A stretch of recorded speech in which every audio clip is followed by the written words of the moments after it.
प्यारे बुज़ुर्गों, माताओं, भाई और बहनों, अपनी ज़िंदगी की ओर जब भी हम ध्यान देते हैं, हमें ऐसे लगता है कि हमारी ज़िंदगी में बड़ी मुश्किल आते हैं।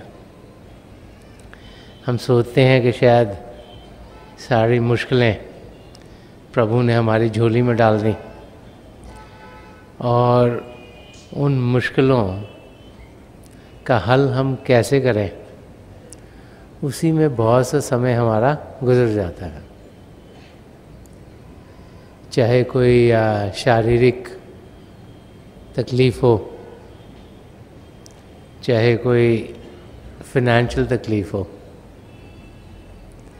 चाहे लगे कि घर में कुछ चीज़ें ठीक नहीं चल रही, चाहे काम में कुछ तकलीफ़ हो रही हो, हम सबको ऐसे लगता है जैसे एक के बाद एक मुश्किल हमारी ज़िंदगी में आ रही है और उन्हें हल करते करते करते ये सारी ज़िंदगी इंसान की गुजर जाती है। तो ज़िंदगी को हमने देखना कैसे है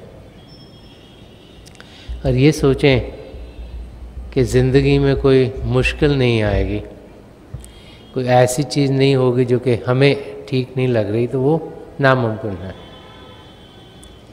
एक तो हमें ये मालूम नहीं कि हमारे पिछले कर्म क्या हैं। दूसरा, आजकल के समय में जबकि कम्युनिकेशन बहुत बढ़ गई है और आज हमारी मेल मुलाकात कई ज़्यादा लोगों से होती है, अगर हम कंपेयर करें कि हमारे बुज़ुर्गों की ज़िंदगी कैसे थी, तो आज हम बहुत और लोगों से इंटरैक्ट करते हैं। दुनिया में क्या हो रहा है उसकी हमें जानकारी ज़्यादा है कम्युनिकेशन के ज़रिए, चाहे टीवी हो, रेडियो हो, न्यूज़पेपर्स हो, इंटरनेट हो, और इन्फॉर्मेशन बहुत हमारी तरफ आ रही है। उसको समझते समझते, उसको जानते जानते बहुत चीज़ें होती हैं जो हमारी समझ के बाहर हैं, जो हमें ठीक नहीं लगती, और ऐसे लगना शुरू हो जाता है कि जैसे जो कुछ हमें ठीक नहीं लग रहा वो खराब है, गलत है, और इंसान के अंदर दिन ब दिन हलचल बढ़ती चली जाती है। हलचल क्यों होती है और हलचल के साथ हमने समझौता कैसे करना है?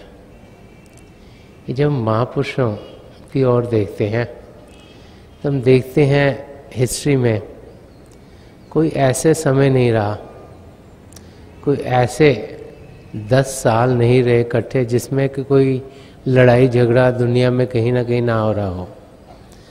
कोई ऐसा समय नहीं रहा जबकि किसी न किसी किस्म की तकलीफ़ दुनिया में ना आई हो। लेकिन हलचल होते होते भी ये महापुरुष शांत क्यों थे, कैसे थे? वो क्या करते थे कि उनकी ज़िंदगी खुशियों से भरपूर थी और चाहे कैसी भी बाहर की दुनिया हो, वो खुश, शांत और आनंद की अवस्था में रहते थे। अब महापुरुष जो लिख गए हैं, जो कह गए हैं, जब उसका हम अध्ययन करते हैं तो हमें इशारे मिलते हैं कि किस किस्म की ज़िंदगी हमारी होनी चाहिए, किस किस्म की समझ हमारी होनी चाहिए। जैसे इंसान की समझ होगी वैसे उसे विचार आएंगे, जैसे इंसान को विचार आएंगे वैसे उनके बोल होंगे, जैसे हमारे बोल होंगे उस किस्म के ही हम कार्य करेंगे। तो हमारी समझ सही होना बहुत ज़रूरी है, राइट अंडरस्टैंडिंग होना बहुत ज़रूरी है। अगर समझ सही ना हुई तो जो बुनियाद है जिस पर सब चीज़ें हो रही हैं, जिस पर विचार आ रहे हैं, जिस पर बोल हो रहे हैं, जिस पर कार्य हो रहे हैं, वो सब गलत होने शुरू हो जाएंगे। तो प्रभु से प्रार्थना ये हो कि हमारी समझ सही हो, जल्दी हो, और हर समय हमारी समझ ठीक रहे। अब सही समझ है क्या? अगर हम जिंदगी को इंद्रियों के घाट पर ही जानते रहेंगे तो जो कुछ हम देख रहे हैं, जान रहे हैं, अनुभव कर रहे हैं, वो सिर्फ इंद्रियों के घाट से ही आ रहा है। और ये इंद्रियां सिर्फ इस दुनिया की चीज़ों की जानकारी हमें दे पाती। अगर वही जानकारी हम समझें कि सही है तो फिर हम बाहर की दुनिया की समझ पाकर उसे असली समझ बैठते हैं और उस बुनियाद पर हमारी ज़िंदगी चलनी शुरू हो जाती है। बुद्धि की बुनियाद पर, इंटेलिजेंस की बुनियाद पर, जिसे उर्दू में खिरत कहा गया, कि हम सोचते हैं हमने बहुत पढ़ा लिखा, हमने बड़ी जानकारी की, हमने आईक्यू अपना तेज किया, जनरल नॉलेज बढ़ाए, ये चीज़ भी पता कराई, वो चीज़ भी पता कराई, इसकी भी जानकारी की, उसकी भी जानकारी की। और सोचते हैं कि हमारी समझ बहुत हो गई है, कि हमें तो सब कुछ मालूम है, यहाँ पर दुनिया में क्या हो रहा है, ये चीज़ कैसे चलती है, यहाँ पर किस किस्म की चीज़ें मिलती हैं। और अगर सिर्फ हमारी समझ जो इंद्रियों के घाट से हम अनुभव कर पाते हैं उस तक ही रह गया तो वह समझ सिर्फ बाहर की दुनिया की रहेगी। ये जिंदगी बाहर की दुनिया सिर्फ अनुभव करने के लिए हमें नहीं मिली है। इस शरीर में आने का मकसद बहुत गहरा है और वो समझ हमें तब तक नहीं आएगी जब तक हम इस शरीर से ऊपर उठ नहीं पाएंगे। शरीर की हद तक ही रह गए तो सिर्फ इस माया की दुनिया की जानकारी पाते हुए, उसके साथ घुल मिल के रहते हुए इस दुनिया से हम चल बसेंगे। तो अगर असलियत को जानना है तो इस इंद्रियों के घाट से हमें ऊपर उठना होगा। और इंद्रियों के घाट से ऊपर उठने के लिए मन बुद्धि की ज़रूरत नहीं है। कितने हम पढ़े लिखे हैं, कितना हमारा आईक्यू है, कितनी हमारी समझ है, कितनी हमारी जानकारी इस दुनिया की, उसका उस पर कोई असर नहीं पड़ता। ज़्यादातर तो जितनी जानकारी दुनिया की उतनी ज़्यादा मुश्किल होती है शरीर से उठने पे, क्योंकि वो चीज़ें हमें शरीर के साथ जोड़ी रखती हैं, हमारा ध्यान दुनिया की चीज़ों में डाले रखते हैं। तो हमने इस शरीर से ऊपर उठना है, उस अवस्था को पाना है जो कि सदा सदा का सुख चैन हमें देगी। उस अवस्था को हम सब पा सकते हैं, ये बार बार बार महापुरुष हमें समझाते चले हैं। हमें ध्यान दुनिया की ओर से हटाकर अंदर की दुनिया में करना है कि इस दुनिया के आगे कुछ और भी है, वो बाहर नहीं, वो भीतर है। और बार बार बार महापुरुष हमें समझाते हैं कि अगर हम सिर्फ दिमाग से या मन से ही जिंदगी के राज को समझने की कोशिश करेंगे तो हम कभी भी सक्सेसफुल नहीं होंगे, क्योंकि जो असलियत है वो मन के दायरे से बाहर है। इस समय हम पिंड के देश में जी रहे हैं। हमारी धरती, आसमान, सितारे, चंद्रमा, सूर्य, ये गैलेक्सी और कई और गैलेक्सीज ये पिंड के देश में है। इसी की जानकारी पाते पाते अगर सारी जिंदगी गुजार देंगे तो जो इसके आगे है उसकी कोई जानकारी हम पाएंगे नहीं। तो हमें ध्यान यहाँ से हटाकर अंदर की ओर करते हुए अपने सद्गुरु से मदद पाते हुए आगे की दुनिया में जाना है, अंदर की दुनिया में जाना, पिंड से आगे, अण्ड में, वहाँ से ब्रह्मांड में उसको पार करते हुए पार ब्रह्म में और सचखंड में। और वहाँ पर हम सब जा सकते हैं। हम सब खुशकिस्मत हैं कि पिछली सेंचुरी के महापुरुष हजूर बाबा सावन सिंह जी महाराज, परम संत कृपाल सिंह जी महाराज और दयाल पुरुष संत दर्शन सिंह जी महाराज ने बड़ी दया हम सब पर की, हमें नाम की देन दी, हमारा ध्यान पिता परमेश्वर की ओर लगाया। वो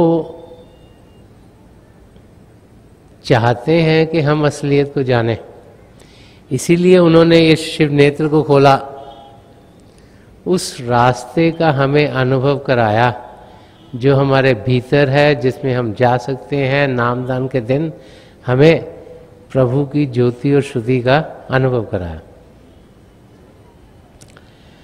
अब रास्ता उन्होंने खोल दिया, उस पर कदम तो हमने बढ़ाने हैं। उन्होंने समझाया कि हम बाकायदगी से रोज़ाना अभ्यास करें, तो अभ्यास करना हमारे हिस्से में आता है, समय निकालना हमारे हिस्से में आता है, अपनी ज़िंदगी को सद्गुणों से भरना ये हमारे हिस्से में आता है। उन्होंने द्वार खोला, रास्ता दिखाया, ये भी कहा कि मैं वहाँ आपका इंतज़ार कर रहा हूँ, आप आओ ताकि मैं आपको अंदर की ओर लेके जाऊँ। लेकिन वहाँ तक पहुँचना, उसमें कुछ एफर्ट हमें भी डालना होगा। जो भाई बहन वो एफर्ट डालते हैं वो अपनी मंजिल की ओर तेज़ी से बढ़ते हैं, और जो नहीं डालते वो फिर दुनिया के धोखे और फरेब में ही रह जाते हैं। तो संत दर्शन सिंह जी महाराज, जिन्होंने बहुत कुछ रूहानियत के बारे में लिखा है, जो दुनिया की हमें मुश्किलें लगती हैं, वो समझा रहे हैं कि वो मुश्किलें हमें क्यों लगती हैं, कि हमारा नज़रिया कैसा होना चाहिए ताकि हम उन मुश्किलों की ओर ध्यान ना देते हुए तेज़ी से अपनी मंजिल की ओर बढ़ें। जिन्हें हम मुश्किल सोच रहे हैं, अगर उस ओर हम ध्यान नहीं देंगे तो फिर हम अपनी मंजिल की ओर तेज़ी से बढ़ेंगे। ये हमारा ध्यान है जो हमारे को ख़राब करता है। हम कुछ देखते हैं, कुछ सुनते हैं, और फिर दिमाग वो देखने और सुनने को कुछ समझना शुरू कर देता है। वो है कि नहीं है हमें मालूम नहीं, लेकिन हम सोचते हैं हमने इन आँखों से देखा, हमने कानों सुना है, ये सही है। हमने देखना क्या है, अंदर के नज़ारे, बाहर के नहीं। सुनना क्या है, जिसे धुर की वाणी कहा गया है, अनहद शब्द कहा गया है, जो हमारे अंदर चल रहा है, वो असली दृश्य है जो देखने लायक है, वो असली संगीत है जो हमें सुनना चाहिए। अगर उस और ध्यान देंगे तो फिर हमें समझ आ जाएगा कि असलियत क्या है और धोखा फरेब क्या है। लेकिन अगर उस और ध्यान ना दिया तो फिर बाहर के दृश्य और बाहर के संगीत ही हमें सही लगने शुरू हो जाएंगे। संत दर्शन सिंह जी महाराज, जो हमारी जिंदगी की यात्रा है, जिसमें ऊंच नीच आते हैं, उनको कैसे समझें, कैसे जाने, वो समझा रहे हैं। यहाँ फरमा रहे हैं कि गमे जहाँ निगरी का सफ़र क़यामत था, कि जो ज़िंदगी हमारी चल रही है इसमें ऊंच नीच तकलीफ़ें आती रहती हैं। कि गमे जहाँ निगरी का सफ़र क़यामत था, हर एक ज़र्रे के सीने में कोहसार मिले। वो कहते हैं जब ज़िंदगी को देखने की कोशिश करते हैं और ज़िंदगी के छोटे इंसिडेंट्स से जुड़ी हुई है, छोटी छोटी चीज़ों से बड़ी चीज़ें बनती हैं। साइंस भी हमें यही समझाती है कि छोटे पार्टिकल जिनको चाहे एटम्स कहो, जब वो जुड़ते हैं तो मॉलिक्यूल्स बनते हैं, जब मॉलिक्यूल जुड़ते हैं तो मैटर बनता है। और एटम्स के भी अलग अलग हिस्से हैं, इलेक्ट्रॉन, प्रोटॉन, न्यूट्रॉन, उनके भी अलग अलग हिस्से हैं। तो जब वो छोटे से पार्टिकल जुड़ते हैं तो बड़ी चीज़ बनती है, बड़े जुड़ते हैं और बड़ी चीज़ बनती है। लेकिन जो छोटा सा पार्टिकल भी है उसके अंदर भी हलचल है। पहले साइंटिस्ट सोचते थे कि वो ठोस है, लेकिन जैसे जैसे साइंस की तरक्की हुई वो इसी नतीजे पे पहुंचे हैं कि एटम्स के अंदर जो छोटे पार्टिकल, इलेक्ट्रॉन, प्रोटॉन, न्यूट्रॉन, उनके अंदर भी हलचल है। उन्हें क्वार्क्स कहा जाता है। उनमें एक वाइब्रेशन सी है। तो संत दर्शन सिंह जी महाराज फरमा रहे कि जो जिंदगी है ये हलचल से भरपूर है कि हर एक जर्रे के सीने में कोह सार मिले कि जो छोटी सी चीज़ है उसके अंदर भी पहाड़ है, उसके अंदर भी हलचल हो रही है। तो हम ये जाने कि जिस बुनियाद पे हम बने हुए हैं उनमें ऊंच नीच हमारी जिंदगी में आती रहेगी। अगर ये हमारी समझ में आ जाए तो हम फिर उस ऊंच नीच के साथ आराम से डील कर सकते हैं। अगर यही समझते रहे कि ये क्यों हो गया, ये क्यों हो गया, ये क्यों हो गया, ये क्यों हो गया, तो सारी जिंदगी सिर्फ इसी समझ में, उसको समझते समझते ही गुजर जाएगी। हमें जानना है कि बहुत सी चीज़ें हैं जो हमारी समझ के दायरे के बाहर हैं, क्योंकि अभी तक हम उस गहराई तक पहुंच नहीं सके। हम बहुत कुछ जानते हुए भी सब कुछ जान नहीं पाते। और फिर जब हम कुछ देखते हैं, कुछ सुनते हैं, कुछ चखते हैं, कुछ सूंघते हैं, और ये जो फीलिंग्स ऑफ टच हैं, जब इसी लेवल पर रह जाते हैं तो फिर असलियत क्या है उसे जाने बगैर ही जो हम सोचते हैं असलियत है, उसी को सोचते सोचते सोचते हमारा सारा समय बर्बाद हो जाता है। तो महापुरुष समझाते हैं कि हम जाने कि बहुत कुछ है जो हमारी समझ के बाहर है। समझ सही ये करें कि हम हर एक चीज समझ नहीं सकते। हर एक चीज तब समझेंगे जब शरीर से ऊपर उठ जाएंगे, जब आत्मा का मिलाप परमात्मा होगा तो हर एक चीज खुद ब खुद समझ में आ जाएगी। जब तक वो स्टेट हम पाते नहीं तब को सब कुछ हम समझ नहीं सकते, ना ही समझने की कोशिश करें, ना अपना समय बर्बाद करें। नहीं तो वो समय जो कि मेहनत करने का है, जो कि भजन अभ्यास करने का है, वो सोच विचार में हमारे मन ने हमें उस ओर लगा दिया ताकि वो समय हमारा बर्बाद हो जाए। हमें प्रभु में विश्वास होना चाहिए, हमें अपने सद्गुरु में विश्वास होना चाहिए कि वो हमें सही रास्ते पर लेके जा रहे हैं। हमने अगर खोजबीन करनी है तो सद्गुरु को ढूंढने से पहले खोजबीन करनी चाहिए। हम ढूंढें, हम खोजें, हम हर एक चीज़ की जांच पड़ताल करें, लेकिन जब एक बारी हमारा मन पक्का हो तो उसके बाद हमें डामाडोल नहीं होना चाहिए। नहीं तो जब हमारे पैर दो बेड़ियों में होते हैं हम कभी भी अपनी मंजिल तक पहुंच नहीं पाएंगे। तो विश्वास होना, एक फेथ होना, एक लगन से अपनी मंजिल की ओर जाना, एक वफा से अपनी जिंदगी गुजारना, ये बहुत जरूरी है। जब तक वफादारी से हम अपनी मंजिल की ओर कदम नहीं बढ़ाएंगे और बीच में मन ने हमें धोखा दे दिया और मन ने हमारे अंदर सवाल उठाने शुरू कर दिए कि ठीक है कि ये गलत है, कि मैं ये करूं, कि मैं वो करूं, तो फिर हम अपनी मंजिल की ओर कभी पहुंच नहीं पाएंगे। संत दर्शन सिंह जी महाराज ने एक जगह और भी फरमाया है कि वफा से बढ़कर दुनिया में कोई शय हो नहीं सकती। वफा क्या है? प्रेम, मोहब्बत, लगन, अपने सद्गुरु से, पिता परमेश्वर से विश्वास होना, भक्ति भाव से जीना। कि वफा से बढ़कर दुनिया में कोई शय हो नहीं सकती, मगर ये जिन्स दुनिया में कहीं पाई नहीं जाती। कि एक लगन होना, एक डिवोशन होना, एक फेथ होना, ये हम कहते तो हैं, तब तक हम सोचते हैं कि हम वफा से ज़िंदगी जी रहे हैं जब चीज़ें हमारी मर्ज़ी के लिहाज से हो रही हैं। और हमारी मर्ज़ी पूरी नहीं हुई तो हम सोचते हैं ये तो सब चीज़ खराब है। वफा का होना ये नहीं कि हम सोचें हर एक चीज़ हमारी मर्जी के मुताबिक होगी, क्योंकि हमारी समझ भी तो पूरी नहीं है। लेकिन जो प्रिंसिपल है तेरा भाना मीठा लागे या स्वीट इज द विल, ऐसी जिंदगी जीना जिसमें कि पूरा विश्वास हो कि जो कुछ हमारे साथ हो रहा है हमारी बेहतरी के लिए, ये कोई कोई जी सकता है। हम लोग सब चाहते हैं कि हमारी मर्जी से सब कुछ हो, ऐसे होता नहीं।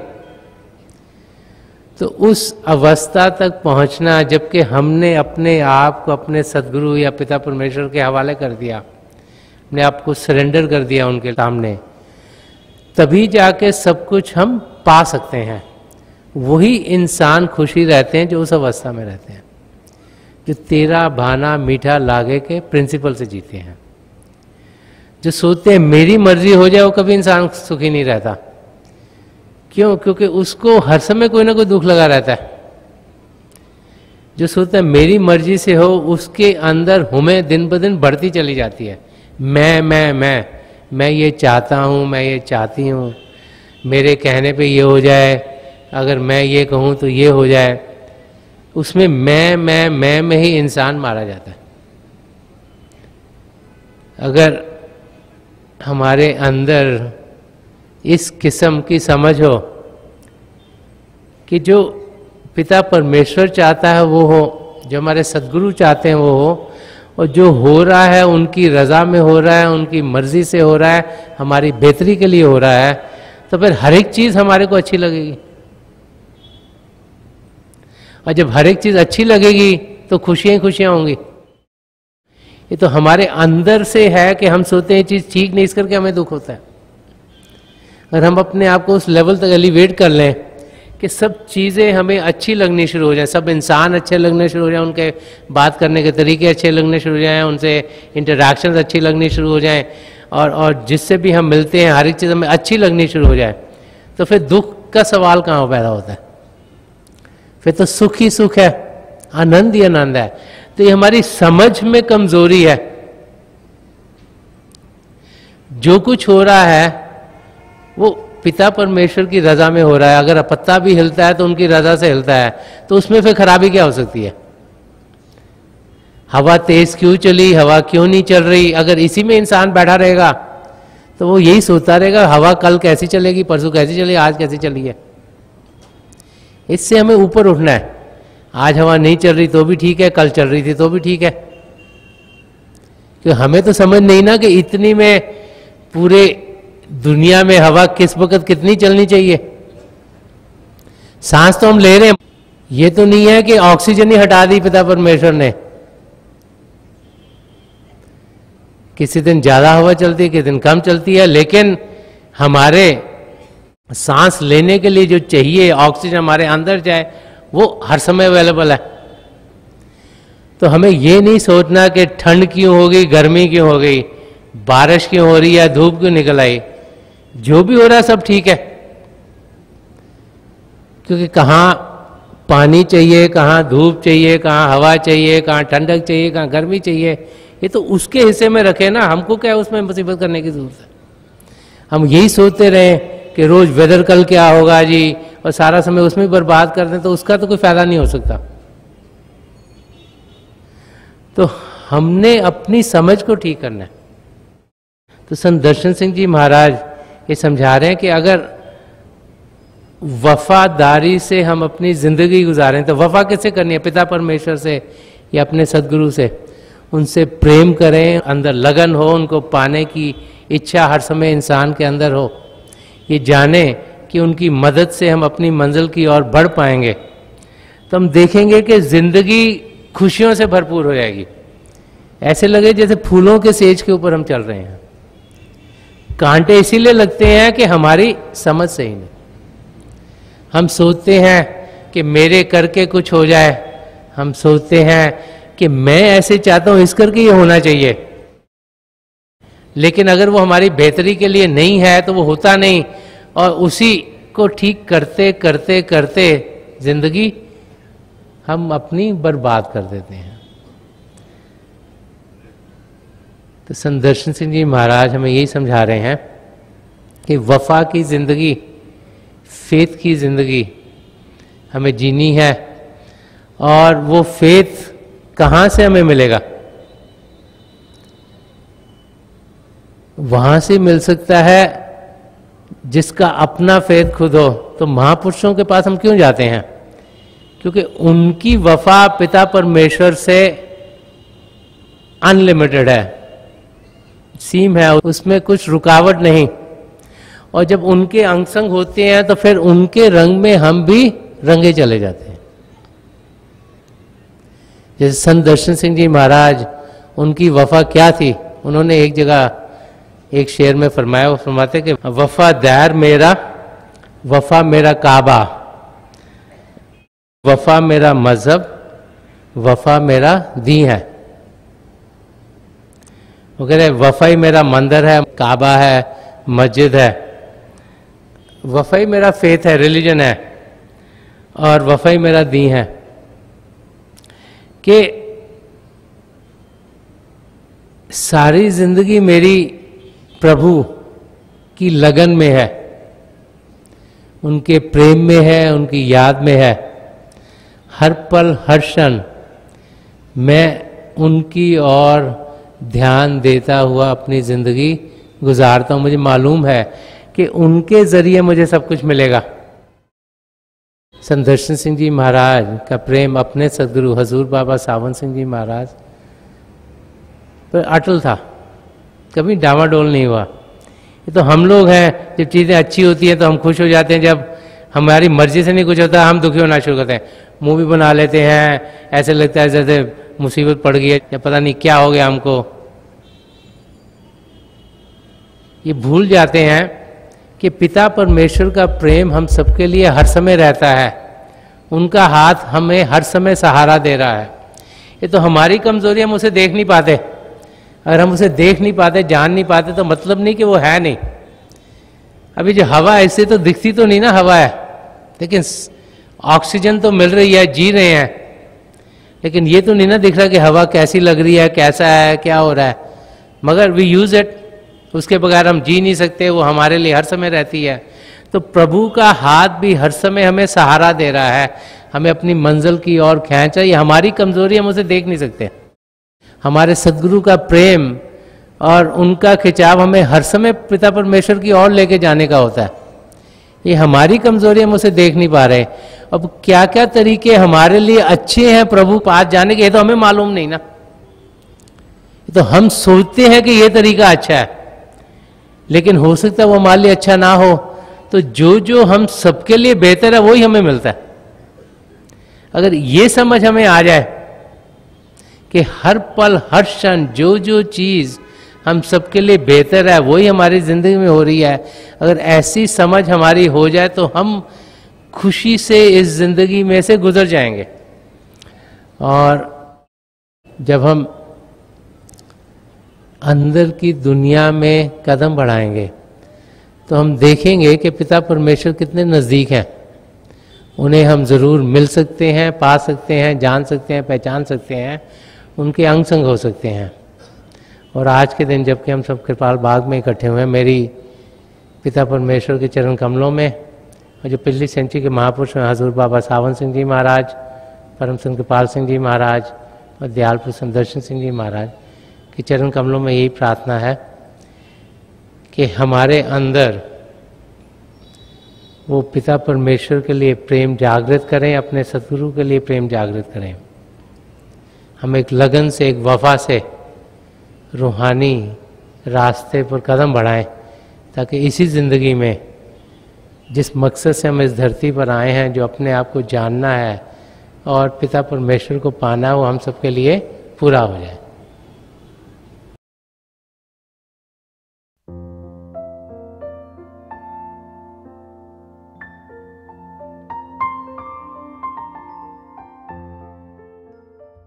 तो थोड़ी देर के लिए हम सब अभ्यास के लिए बैठ जाएं। आप जहाँ भी बैठे आराम से बैठेगा, अपनी आंखें बंद कर लीजिएगा। ये जो आई बॉल्स आँखों को डेलें सीधे सामने और नीचे जैसे 8-10 इंच आपके सामने फोकस हो। तो आंखें बंद करते ही वो भाई बहन जिन्हें नाम की देन मिली है, आप सिमरन कीजिएगा। और वो भाई बहन जो यहाँ नए हैं, आप पिता परमेश्वर के किसी भी जाति नाम का जाप कर सकते हैं। जाप मन ही मन करना, ऊंचा नहीं दोहराना। आपके सामने रोशनी खुलनी शुरू हो जाएगी। शुरू में हो सकता है रोशनी के चिन्ह हो, रोशनियाँ टिकी हुई हों, रोशनियाँ किसी भी रंग की हो सकती हैं, लाल, पीला, नीला, हरा, संतरी, सफ़ेद, कोई भी रंग हो। जो कुछ भी दिखता है उसके बीच में देखिएगा और बहुत से नज़ारे आपको देखने में मिलेंगे। मेरी प्रभु के चरण कमलों में जो पिछली सेंचुरी के महापुरुष हुए हजूर बाबा सावन सिंह जी महाराज, परम संत कृपाल सिंह जी महाराज, दयाल पुरुष दर्शन सिंह जी महाराज के चरण कमलों में यही प्रार्थना है कि जो जो हम सबके लिए बेहतर हो वही हमारी ज़िंदगी में ढले। इन महापुरुषों की इतनी दया में रहो कि हम सब के साथ जुड़ें और अपने भीतर प्रभु की ज्योत के दर्शन कर पाएँ। थोड़ी देर में मैं आपको इस बैठक से उठाऊँगा और मेरी शुभकामनाएं आप सबके साथ हैं।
छोड़ दीजिए जी, प्लीज़ लीव ऑफ।